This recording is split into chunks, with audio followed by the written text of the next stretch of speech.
My hair is disgusting, so wash it. There we go. Now I gotta brush my hair everywhere and make sure you get it all smooth. And then make your part wherever you want it to go. I like to zhuzh it just because I like to play with my hair. Then I gotta watch Downton Abbey, of course. So this entire time I was watching that.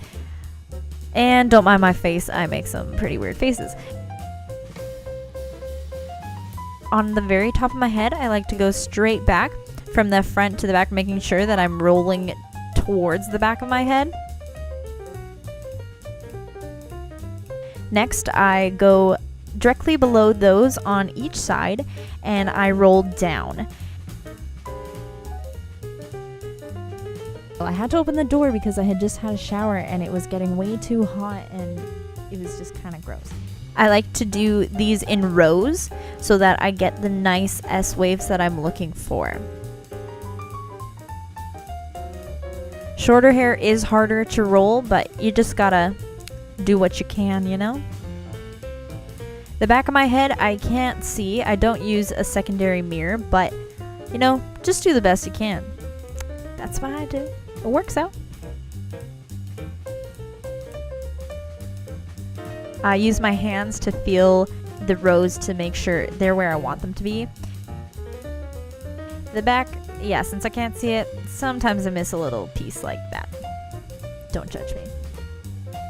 I will take my nice silk scarf, whichever one I'm feeling that day, and tie that up. Make sure it's all secure so that they don't move while I sleep or get messed up. So that's what I do, sleep. Next morning, I woke up and we take it out. My hair looks a little funny, but you know, I'm sleeping, I can't help it. Then I take all of the rollers out and they're really tight, but they'll get a bit looser, don't worry. This part's pretty funny actually. It takes forever to put them in, but then they come out really fast.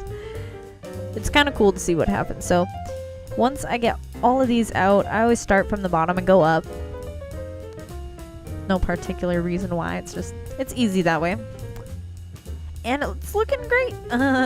So I will comb through them with my fingers and start to get all of the curls to mesh together.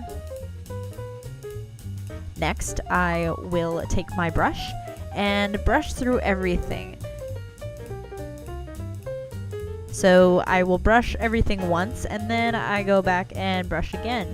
Once I'm done that, I do it again. If you can't tell, there's a pattern here. Just keep brushing.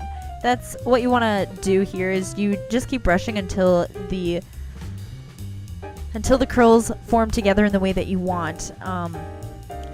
I gave it some time to settle down and I came back to it and they started to look a little bit better here. I like to have the back of my head a little bit straighter and then the bottoms will curl more. This front part is what I'm looking for the most. Once I get it to where I like it, that is everything. And so this is how I do my hair. Usually I'll come back again and brush it, but this is how I get my vintage hair.